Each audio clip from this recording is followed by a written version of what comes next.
Hey you guys, it's your girl Dosh coming back to you from Real Takes. Today I'll be doing a recap to Black Lightning, episode 11, Black Jesus, the Book of Crucifixion. Now, let me just go ahead and jump right into it. This is a recap slash review, and I will be doing it with spoilers. So, as I always like to state, if you don't want to know what's going on, you're not watching the show, on schedule each week, whichever and all that, then you just might want to go ahead and not watch this episode. So with that said, I'm gonna go ahead and move on. Now with this particular episode, where we left off at prior to episode 10 was the fact that the big reveal at the end, which again some people say they knew, but I said no, I really didn't have any idea. But I think most people kind of put two and together when he said somebody who was a staple in the community. So when it showed Kara, then it kind of clicked, because it's not like she's in a lot of scenes. We would see her here and there, and that was fine because we think, oh, she's just the vice principal. She has a little crush on him, harmless. But obviously, that is not the case. She has been given the task to handle, Black Lightning, aka Jefferson Pierce. And at first she's hesitant because she's just like, no, that's not true, you're lying, whichever. Martin, who is the guy who's the head of the company, the ASA, he is like, can you handle it? And he's like, yes, I can. So as we start the episode off, it kind of just shows, Jefferson, at school, getting, the kids, up and ready. They're coming in. He's, interacting. And I'll tell you this, I love when they show parts like that, because it shows that him being the principal, he's engaged with his students. He cares about all his kids. He likes to know what they're doing. He's making comments about one of them having maybe something in sports, one of them's doing good in school. And that just lets them show that he is a great influence in the community and with the kids, and they love and appreciate that this man actually takes the time to acknowledge them and wants so much more for them, and just to reach their highest potential, so to speak. So in the case, of course, Kara's at the office, she's setting up whatever she needs to. So what happens is, later the evening prior to that, she meets up with one of the dirty cops from the police force, and I think his name is Deputy Kamen. And he's just a shyster, just dirty, and he has his little sidekick with him, whatever. So she sees them, they don't see her. And she kind of says to him, saying, I have all the information you need. It's in one of the little trash cans right there. Take it. Because at first they were kind of hesitant to do it, but then all of a sudden this red little light from someone's sniper gun or something is on them. So they go along with it, and they're like, who's the person? And they say the name, and at first they look at each other like, really, Jefferson? Like, really? This man is considered, as they say, Black Jesus in the community. So she's like, yes, you have your orders. So what I found really interesting is the fact that you could see her silhouette, whatever, and all that. I don't know if it was from another angle. They couldn't have, because I said if anybody got wind of that video or saw that, whatever, and all, could eventually put two and two together. I'm just saying. So moving on, it shows him at, in one of the, like a session with some of the students, and one of them, I think his name is Lamont, little jokester of sorts. He eventually kind of gets distracted because he notices that, 5-0 is coming. He's like, Principal Pierce, such, when he's like, what are you talking about? He's like, watch the mouth. And he looks out the window, and of course it goes to another room which has one of his daughters, Jennifer, in there, and they're all kind of worried. All of a sudden it shows, Follow checking his vehicle, going through his things, and they accuse him of having green light. And he's just like, no. So of course, he's thinking, yeah, something's not right. Somebody's trying to set me up, because of course, he knows they're looking for Black Lightning, but he wouldn't think they would be looking for him to try to do him harm, whatever, and set him up, on, with the story of him selling green light, and then eventually finding a bag of it in his back seat of his car that was planted. So in the midst of that, excuse me, you guys, he is handcuffed. He is taken, allergies. So he's handcuffed and he's left. So eventually his daughter gets down there, and I love the scene between them two, because you can tell she is yet to really hone her skill and how to really adapt and deal with it. But in the previous episode, they were like, you got to get control of your powers. You can have that episode like she had with Anissa, where Anissa basically just, slightly baited her and said some, very harsh things to her, and threw her boyfriend in the situation. It got her all so excited that she flamed up, just literally flamed up, like, like the Fantastic Four, literally. And she kind of calmed down. He told her, calm down, call your mother. And of course, his other daughter saw, and she was ready to go, and he had to stop her. It's like, most of the time Anissa is on point, but every now and then she forgets, hun, you know where you're at? You need to keep your what you are a secret. You cannot go off the handle. That's why I like when he has his talks with her, because she wants to do right in the community. She wants to do this, but every now and then it's like that split second where she does things like this, and it's just, she's quick to pop off. So needless to say, they, grab him, they take him down to the station. He's being, booked. They search him. Such an uncomfortable scene to watch because you could tell he had to check his powers, because when that man told him to cough a couple times, you could tell the eyes got the silver gray looking, and it was just like, I could do whatever I need to do to get up out of here, but I have to contain myself, because if they have any inkling or idea, if I show anything, then it's done for him. So of course Anissa goes to see Gamby to explain we needed this, because he knows what's going on. He's still trying to recuperate from being, waterboarded and being beat up and brutal by Martin's men. And he's like, I think I have an idea. It was something they were probably going to work on, some sort of prototype of something. And he was like, well, I don't have the, they were going to give him a week or whatever, because of course prior Anissa and her father went out searching for the places. Now at the beginning, you see Kara checking all the, the metahumans, whichever and all that, and they're worried because she's worried about her numbers. She's bringing in people. She's, delegating the students and all, but then she's doing her side real duties as being this person that works along with Martin, who has to bring in more people who have certain powers and all that, so they can get their numbers up for whatever we don't know. And I'm hoping in these last 2 episodes we'll understand more what is it that they're planning to do with these kids, because they've had them for over 3 years, and they keep having them and then they're in this chronogenic capsule, and it's just like they're in there. What exactly are you all planning to do when you finally open up these little pod things and take these kids out, whatever? I really would like to know more about that. So of course she's kind of hesitant. She's talking to the guy who's supposed to be overseeing it when she's not there to, check. And she's like, get these numbers. One of them was, having a moment, and they thought they almost lost it, so from there on, he's checking. It shows the doctor, whatever, the scientist guy, they end up losing one. And she's all freaked out about that at the beginning. So in the end, it actually does happen. So from there, it kind of shows her having a sort of cryptic message on her laptop at work, unbeknownst, because from there she makes, of course, a nice little PSA announcement over the sound thing inside the school to let the kids know, don't be worried, things will be fine, everything will work out, whatever, and all that, to ease them. All the unbeknownst to them, she's the reason that Principal Pierce has been arrested. So she makes her contact to Martin. He's like, okay, continue to, he says, thank you for the update, whatever and all. So she knows the next part is for them to set up for ASA to have somebody from NS or whatever, NSA, come and pick him up and take him to another location. By the time he's already been booked, fingerprinted, checked through from head to toe, he's also in a room where he's going to be interrogated. And that's when Henderson kind of comes into play, because Henderson's like, okay, something's not right. He sees that crooked cop bring him in. He's like, no, this isn't going to work for me. What's going on? It's like, whatever. And of course you can tell there's bad blood. He doesn't care for him, but Henderson knows he's a dirty cop. And I think deep down, Kamen knows that there's something not right with you.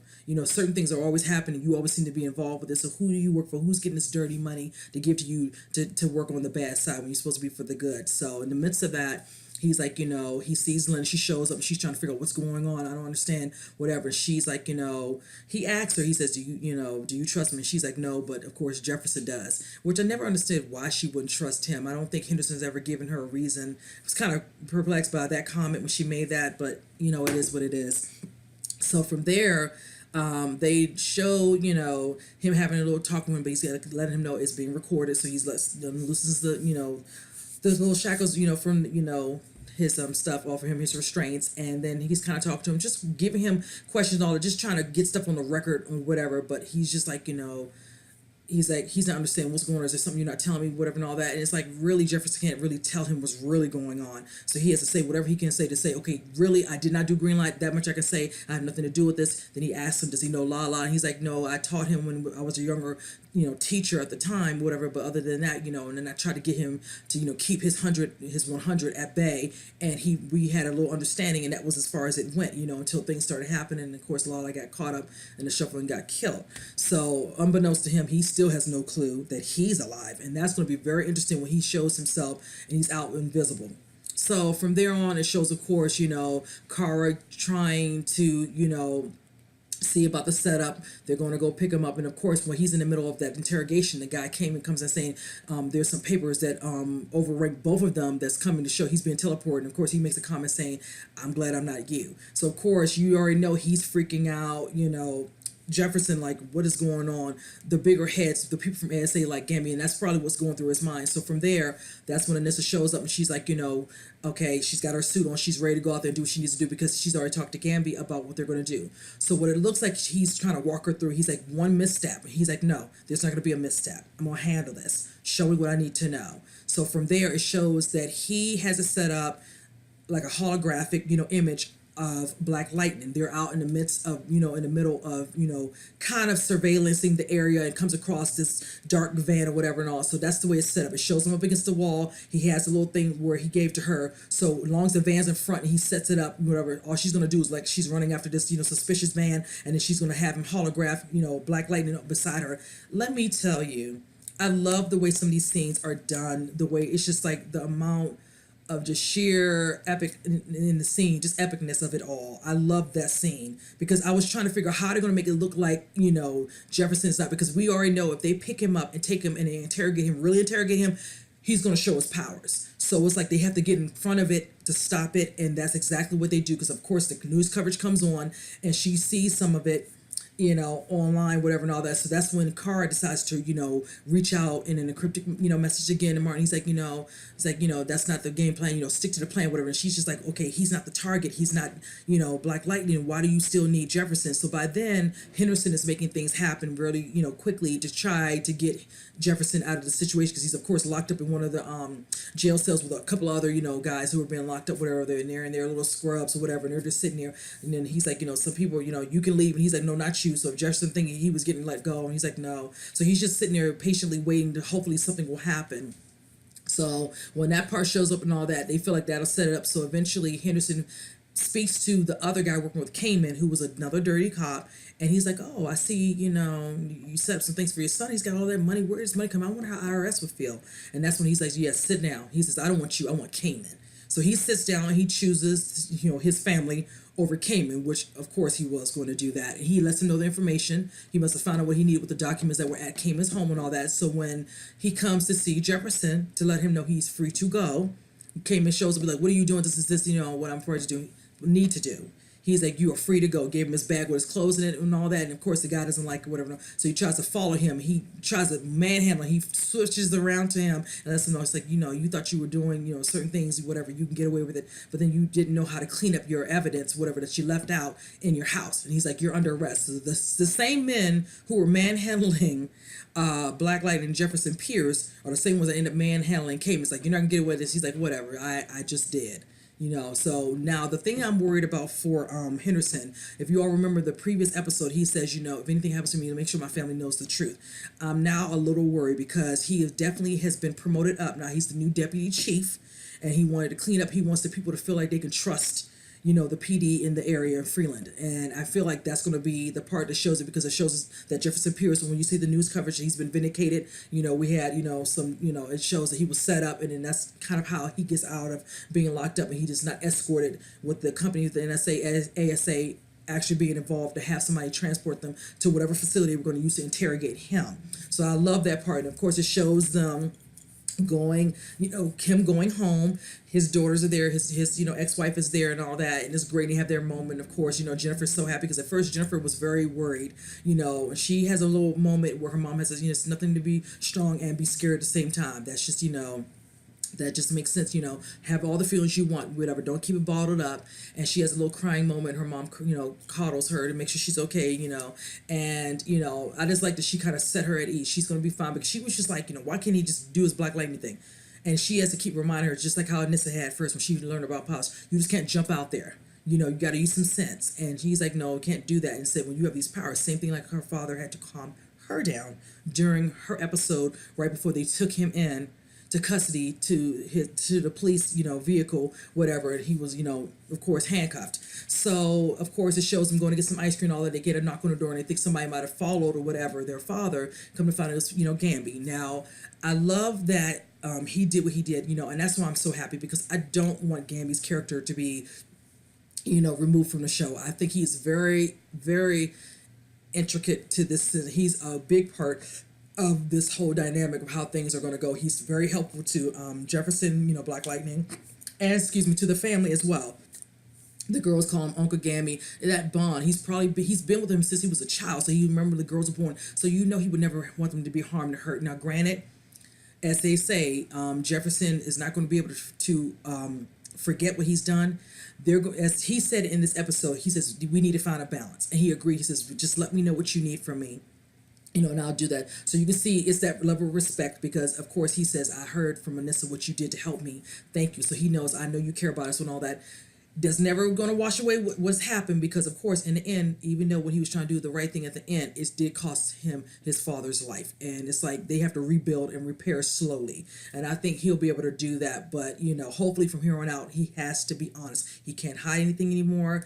And that's just, this is not going to work, because you can only imagine if he did it again. And I doubt he will because he learned his lesson. And you see clearly what they did to him, even when he was trying to cover for Jefferson, in episode 10 when they were interrogating him. So the price that he had to pay, but he still protected them. And I love it for that. I just love that whole family and him being a part of the family. They consider him family. So it showed them, of course, having a prayer that Gamby, led, and then I'm sitting around eating a little pizza and all. It was just a great episode. I enjoyed it immensely. I just can't believe we only have 2 episodes left, you guys. I saw the trailer for this next one. It shows us we get to see Lala again because we didn't see Lala or Tobias. Tobias hasn't been in the last really 3 episodes since he lost his sister, so he's going to be out for blood. I want to see, because it shows a scene where it looks like him and Black Lightning are going toe to go, like come at me like a man. No, I really want to see him and Lala. I can see what's going to happen there, and I can, deal with that. But I want to see him and Lala because, as you all noted, and I've told you or you've seen, Lala said the next time I run into Tobias, I'm going to kill him. So that's what I'm ready. I'm ready to see, and I'm ready for the girl Cyanide, to do something. And like I said, a couple of reviews past. Cyanide and Thunder need to have a showdown, and I'm hoping it's coming because I really want to see that. So basically, you guys, that was a good episode. Like recap, with spoiler. I hope you guys enjoyed it. I'm just so I have no words. I just feel like I'm sad because it's about to come to an end until the next season, which I'm excited. Like I said before, they picked up for season 2, so that's awesome. Just so far so good. Every episode, the building up is just, it's getting even better and even better. So okay, but enough rant for that. So you guys, hope you all enjoyed this. Comment below, let me know what you all think, what parts of the episode you all enjoyed, what you're looking forward to the last 2 episodes before they go on their break before the new season. And with that said, I will see you on the next review. You guys take care.